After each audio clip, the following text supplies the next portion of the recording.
प्यारे प्यारे दोस्तों, नमस्कार। स्वागत है आप सभी का मेरे YouTube चैनल में। और आज हम लोग बिहार आर्थिक सर्वेक्षण के पार्ट 2 को पढ़ेंगे। इसका फर्स्ट पार्ट मैंने अपलोड कर दिया है। ये एक बुक आता है और मैं आपको बुक में से पढ़ा रही हूँ। तो ये हमारा पार्ट 2 है और आज का हमारे पास टॉपिक है जल जीवन हरियाली अभियान। बिहार में क्या काम कर रहा है देख लेते हैं। जल संरक्षण और सिंचाई के लिए जल जीवन हरियाली अभियान का आरंभ बिहार के माननीय मुख्यमंत्री द्वारा 26 अक्टूबर 2019 को किया गया था। इस योजना के तहत सारे सार्वजनिक पाइन आहारों और तालाबों का जीर्णोद्धार और बरसात में पानी इकट्ठा करके सिंचाई के मकसद से बाद में उसका उपयोग करने के लिए छोटी नदियों, नालों आदि पर चेक डैम या वियर का निर्माण किया जाना है। लघु जल संसाधन विभाग ने जल जीवन हरियाली अभियान के तहत आहार पाइन, तालाब, चेक डैम और उद्वह सिंचाई की 1659 योजनाओं को हाथ में लिया है। जुलाई 2020 तक उनमें से 1093 पूरी हो गई है और शेष 566 में काम प्रगति पर है, जिनके मार्च 2021 तक पूरा हो जाने की आशा है। पूरी हुई सिंचाई योजना से कुल 88,930 हेक्टेयर कृषि कमांड क्षेत्र में सिंचाई और 590 लाख घन मीटर जल भंडारण क्षमता सृजित की गई है। अभियान की योजनाओं का क्रियान्वयन ग्रामीण अधोसंरचना विकास कोष और प्रधानमंत्री कृषि सिंचाई योजना के बजट शीर्ष के तहत किया गया है। भूतल सिंचाई योजना कुल 10,240 नलकूपों में से 5,077 राजकीय नलकूप योजनाएं चालू है। इनसे 2020 से 21 में 2.50 लाख हेक्टेयर क्षेत्र में तीनों मौसमों में सिंचाई सुविधा उपलब्ध कराई जा रही है। बिहार शताब्दी निजी नलकूप योजना। बिहार शताब्दी नलकूप योजना के तहत किसानों द्वारा 34,934 निजी नलकूप लगाए गए हैं। इस योजना के तहत राज्य सरकार किसानों को 70 मीटर तक गहराई वाले नलकूपों के लिए 15,000 रुपये और 100 मीटर तक गहराई वाले नलकूपों के लिए 35,000 रुपये की अधिकतम सहायता उपलब्ध कराती है। इसके अलावा मोटर पंप सेट की कीमत का 50% भी दिया जाता है, जिसकी अधिकतम सीमा 10,000 रुपये है। सारे अनुदान प्रत्यक्ष लाभांतरण के जरिए हस्तांतरित किए जाते हैं। दूरमिति टेलीमेट्री योजना। स्वचालित डिजिटल जल स्तर रिकॉर्डर। इस योजना के तहत 562 स्थानों पर दूरमिति वाले उपकरण लगाए गए हैं, जिनमें से 485 दूरमिति प्रणालियां काम कर रही हैं और इस प्रणाली के जरिए जल स्तर रिकॉर्ड किया जा रहा है। नलकूपों का स्वचालन। राष्ट्रीय जल विज्ञान परियोजना के तहत प्रत्येक जिले में एक नलकूप को SCADA supervisory control and data acquisition प्रणाली से लैस किया गया है। इस प्रणाली के तहत नलकूप को स्वचालित ढंग से चालू किया जा सकता है और नलकूप से निकलने वाले पानी और भूजल स्तर की भी जानकारी ली जा सकती है। इस प्रक्रिया में नलकूप द्वारा निकलने वाले पानी की मात्रा भी नियंत्रित की जा सकती है। नलकूपों का स्वामित्व। संचालन एवं रखरखाव के लिहाज से सारे राजकीय नलकूपों का स्वामित्व ग्राम पंचायतों को हस्तांतरित कर दिया गया है। ग्राम पंचायतों को राजस्व और तय सिंचाई शुल्क संग्रहित करने की भी शक्ति दी गई है। 2,904 नलकूपों की मरम्मत के लिए धनराशि पंचायतों को अंतरित कर दी गई है और 912 नलकूप चालू हो गए हैं। लघु सिंचाई योजना। लघु सिंचाई परियोजनाओं से 64.01 लाख हेक्टेयर की चरम सिंचाई क्षमता अनुमानित है, जिसमें से 48.57 लाख हेक्टेयर भूजल से और 15.44 लाख हेक्टेयर भूतल लघु सिंचाई योजनाओं से अनुमानित है। सितंबर 2020 तक भूतल सिंचाई से 10.26 लाख हेक्टेयर और भूजल सिंचाई योजनाओं से 34.43 लाख हेक्टेयर सिंचाई क्षमता सृजित की गई है। 7 निश्चय योजना। 2 हर खेत को पानी। प्रत्येक कृषि क्षेत्र को सिंचाई सुविधा उपलब्ध कराने के लिहाज से राज्य में असिंचित जमीन की पहचान के लिए सर्वेक्षण का काम शुरू हो गया है। संभावित सिंचाई योजनाओं के लिए सुझाव देने के लिए प्रखंड स्तर तक तकनीकी टीम सर्वेक्षण करेंगी। जल संसाधन विभाग, लघु जल संसाधन विभाग, ऊर्जा विभाग और कृषि विभाग के तकनीकी व्यक्तियों को लेकर टीमें गठित की जा रही है। प्रगति के अनुश्रवण के लिए जल और जिला और राज्य स्तर पर अनुश्रवण टीम का गठन किया जाएगा। तकनीकी सर्वेक्षण मार्च 2021 तक पूरा हो जाएगा। कोविड-19 और बिहार का कृषि क्षेत्र। कोविड-19 महामारी शुरू होने और उसके चलते राष्ट्रव्यापी लॉकडाउन होने से बड़ी संख्या में मजदूर बिहार के अपने गृह जिले में लौटने लगे थे। यह देखते हुए कि कृषि बिहार की मुख्य गतिविधि है, लॉकडाउन के कारण खेतिहर मजदूरों और हार्वेस्टर तथा थ्रेशर की कमी हो जाने से मार्च से जून के बीच रबी फसलों खासकर गेहूँ और मक्का की कटनी दौनी में दिक्कत आए। रबी की कटनी दौनी के मौसम में मजदूरों के महत्व को स्वीकार करते हुए राज्य सरकार ने सोशल डिस्टेंसिंग के मानक का पालन करने के लिए निर्देश जारी किया। वहीं लागत सामग्रियों के मामले में सब्जी और फल उत्पादक किसानों के लिए उर्वरकों और प्रेरकनाशकों की प्राप्ति चुनौतीपूर्ण हो गई। यह भ्रम भी फैला कि पोल्ट्री उत्पादों के जरिए संक्रमण फैलता है, जिसके चलते राज्य में मुर्गी पालकों को काफ़ी नुकसान हुआ। वहीं खाद्य पदार्थों की कीमत बढ़ने से उपभोक्ताओं द्वारा खपत में कमी कर दी गई। आपूर्ति श्रृंखला में व्यवधान आने से दूध और फल सब्जियों जैसी शीघ्रनाशी चीज़ों के लिए भी समस्या पैदा हो गई। लौटने वाले मजदूरों को रोजगार देने और गरीबों की सहायता करने के लिए राज्य सरकार ने अनेक पहलकदमियां ली। योजना एवं विकास विभाग की पहलकदमियां। योजना एवं विकास विभाग ने कोविड-19 की चुनौतियों से निपटने के लिए नीचे सूचीबद्ध उपाय किए। योजना एवं विकास विभाग के तत्वाधान में मुख्यमंत्री निश्चय स्वयं सहायता भत्ता योजना, मुख्यमंत्री क्षेत्र विकास योजना, संसद स्थानीय क्षेत्र विकास योजना और सीमा क्षेत्र विकास कार्यक्रम जैसी विभिन्न सरकारी विकास योजनाओं का क्रियान्वयन सोशल डिस्टेंसिंग संबंधी निर्देशों का पालन करते हुए कोविड-19 महामारी के दौरान भी किया गया। राज्य के बाहर से आने वाले श्रमिकों को भी योजनाओं के तहत रोजगार के काफ़ी अवसर मिले। यही नहीं, कोविड-19 की चुनौतियों पर काबू पाने के लिए मुख्यमंत्री क्षेत्र विकास योजना के तहत प्रत्येक माननीय विधानसभा सदस्य और विधान परिषद सदस्य को स्वास्थ्य विभाग के कोरोना उन्मूलन कोष से 50 लाख रुपए की दर से धनराशि दी गई है। लघु जल संसाधन विभाग की पहलकदमियां। वर्ष 2019 से 20 में शुरू की गई योजनाओं को कोविड-19 महामारी के कारण हुए लॉकडाउन की अवधि में भी जारी रखा गया। कार्य निष्पादन के दौरान कोविड संबंधी दिशा निर्देशों का सख्ती से पालन किया गया। अप्रैल-जून 2020 के दौरान 1522 योजनाओं का जीर्णोद्धार और निर्माण कार्य जारी रहा। इस अवधि में लगभग 1093 योजनाएं पूरी हुई और कुल 5,30,168 मानव दिवस का रोजगार सृजित किया गया। पशु एवं मत्स्य संसाधन विभाग की पहलकदमियां। रोजगार सृजन और पोषण सहयोग। महामारी के दौरान राज्य सरकार के लिए रोजगार सृजन एक मुख्य चुनौती थी।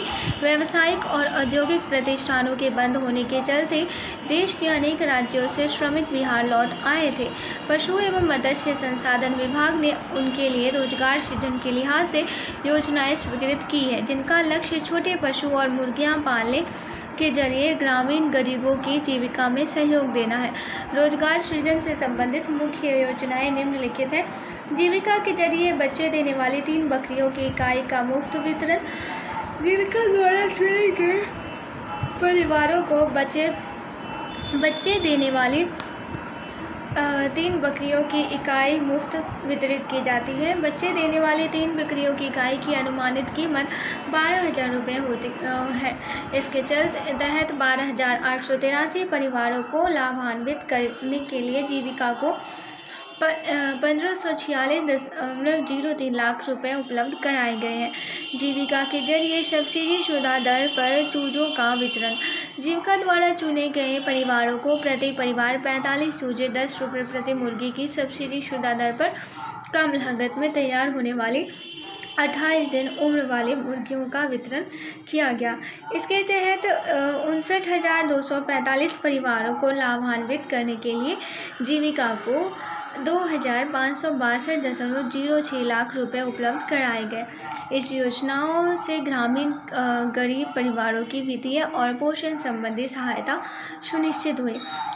इन दोनों योजनाओं से कुल मिलाकर 82,128 परिवार लाभान्वित हुए। खरीद और वितरण के लिए जीविका के स्तर पर आवश्यक तैयारियां की गई थी।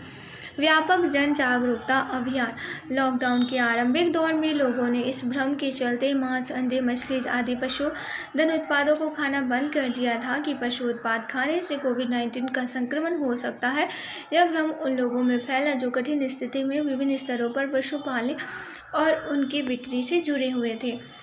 इसके कारण अंडों के दाम में 60 से 65% और मुर्गों के दाम में 75 से 80% कमी आ गई थी। इस समस्या के समाधान के लिए विभाग ने अन्य विभागों और जिला प्रशासन के साथ साथ समन्वय स्थापित किया। इसके साथ साथ लोगों में फैले भ्रम को दूर करने के लिए मुद्रित और इलेक्ट्रॉनिक माध्यमों के जरिए विज्ञापन प्रसारित किए गए। विज्ञापन अभियान के फलस्वरूप मांस, अंडों और मछली का व्यापार शुरू हुआ और सामान्य स्थिति में आने लगा।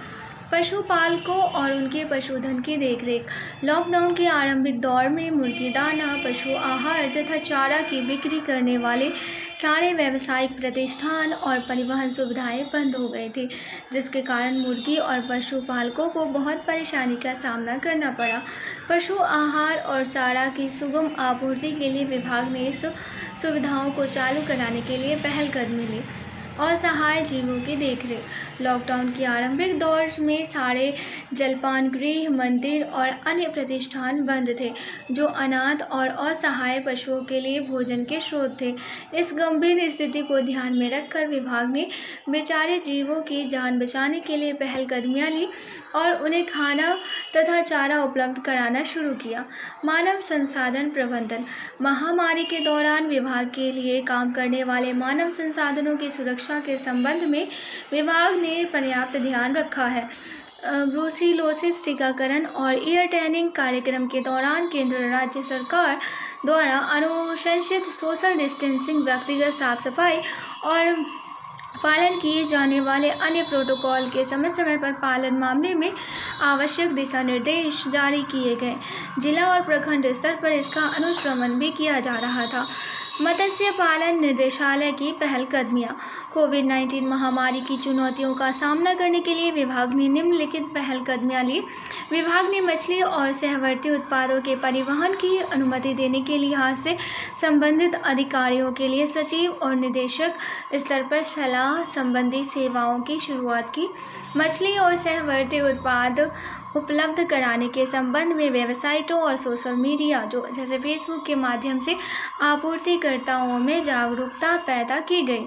विभाग ने मछली और सहवर्ती उत्पादों की बिक्री की अनुमति देने के लिहाज से संबंधित अधिकारियों के लिए सचिव और निदेशक स्तर पर सलाह संबंधी सेवा शुरू की। विभाग ने मछली की खरीद बिक्री के लिए एक मोबाइल ऐप भी बनाया। मछली के उपभोग करने से कोविड-19 का कोई खतरा नहीं होने के संबंध में वेबसाइटों और सोशल मीडिया के माध्यम से लोगों में जागरूकता पैदा की गई। कोविड-19 महामारी की अवधि में 23 मार्च 2020 से लेकर अभी तक रोजगार उपलब्ध कराने के लिए विभाग ने पहलकदमी ली और 577 अलग अलग योजनाओं के तहत 1,58,857 मानव दिवस का रोजगार सृजित करने में सफलता भी मिली। परिशिष्ट भूमि उपयोग का जिलावार पैटर्न यहाँ पे दिखाया गया है। जलक्षेत्र में कृषि योग्य और ऊष्य भूमि, बंजर और अकृषि भूमि, वन क्षेत्र और भौगोलिक क्षेत्रफल।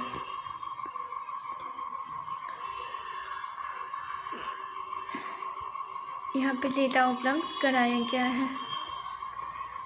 गेहूँ का अलग है, मक्का का जिलावार क्षेत्रफल, दलहनों का क्या है जिलावार क्षेत्रफल और ईख का जिलावार क्षेत्रफल क्या है। फिर यहाँ पे महत्वपूर्ण फलों का क्या है, ये आप लोग डिटेल से देख लीजिएगा स्क्रीनशॉट लेके।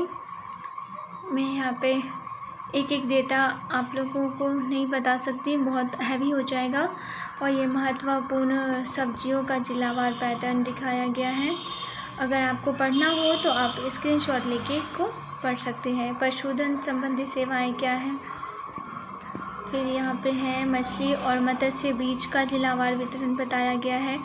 बिहार में जिलावार दूध का उत्पादन दिखाया गया है और उर्वरकों का जिलावार खपत कितना है, ये सारा डिटेल हमारे इस आर्थिक सर्वेक्षण में दिया गया है। कृषि उपकरणों की जिलावार संख्या क्या है? कृषि उपकरणों की जिलावार संख्या, जिलावार सहकारी ऋण वितरण क्या है? बिहार में जिलावार सकल सिंचित क्षेत्र कितना है? चलिए आज अब हम लोग चैप्टर 4 को पढ़ेंगे, यानी कि उद्यम क्षेत्र। वो हमारा चैप्टर 3 फिनिश होता है। आइए हम लोग बिहार में देख लेते हैं उद्यम क्षेत्र क्या है। औद्योगिकरण में ऐतिहासिक पिछड़ापन को पलटने के लिए बिहार के राज्य ने अनेक नीतिगत उपाय किए गए हैं और समर्पित संस्थान स्थापित किए हैं। वार्षिक औद्योगिक सर्वेक्षण से पता चलता है कि बिहार में कार्यशील कारखानों के कुल निर्गत और मूल्यवर्धन में विगत वर्षों के दौरान ढांचागत सुधार के जरिए वृद्धि हुई है। संसाधनों के सीमित अवदान के साथ अनौपचारिक उद्यमों की बढ़ती संख्या ने राज्यों में पूंजी निर्माण और रोजगार सृजन में प्रचुर योगदान किया है। साथ ही अनिगमित उद्यम बिहार में अपने कार्यों का विस्तार कर रहे हैं। बिहार में उद्योग विभाग और बिहार औद्योगिक क्षेत्र विकास प्राधिकार बियाडा ने विनिर्माण क्षेत्र में निवेश आकर्षित किया है। दूध उद्योग में कॉम्फेड के आधार विस्तार के साथ साथ दूध आधारित विभिन्न उत्पादों का उत्पादन काफ़ी बढ़ा है। बिहार औद्योगिक निवेश प्रोत्साहन नीति 2016, उद्योग विभाग द्वारा विशेष भूमि आवंटन एवं निर्मुक्त नीति 2020 तथा खान एवं भूतत्व विभाग द्वारा बिहार बालू खनन नीति 2019 किए गए 3 महत्वपूर्ण सुधार हैं। हालांकि कोविड-19 के कारण लागू लॉकडाउन ने विनिर्माण क्षेत्र में कार्य संचालन पर गंभीर प्रभाव डाला है, जिसके कारण उत्पादन और रोजगार दोनों को नुकसान पहुंचा है। भारत के बड़े राज्यों के बीच बिहार में औद्योगिक विकास बहुत सीमित है। हालांकि बिहार देश के विकसित क्षेत्रों के लिए कच्चे माल का महत्वपूर्ण आपूर्तिकर्ता रहा है। पिछले 1.5 दशक में राज्य सरकार ने राज्य में उत्पादन इकाइयां लगाने के लिए उद्यमियों को प्रोत्साहन करने के लिहाज से अनेक पहलकदमियां ली हैं। इस संबंध में राज्य सरकार ने अनुकूल औद्योगिक वातावरण बनाने के लिए अनेक नीतिगत उपायों को अपनाया है। इस संबंध में औद्योगिकरण को बढ़ावा देने के लिए राज्य सरकार ने अनेक समर्पित संस्थानों की स्थापना की है। द्वितीय क्षेत्र में खनन एवं उत्खनन, विनिर्माण, बिजली, गैस, जलापूर्ति एवं अन्य उपयोगी सेवाएं तथा निर्माण उपक्षेत्र शामिल होते हैं। इन चारों उपक्षेत्रों में निर्माण की ही बिहार में विकास का प्रमुख वाहक रहा है। जिसके बाद इस चैप्टर के बारे में हम लोग नेक्स्ट वीडियो में कवर करेंगे। आज के लिए इतना ही। आशा करती हूँ ये लेक्चर आप सभी को बहुत पसंद आया होगा। सुनने के लिए धन्यवाद।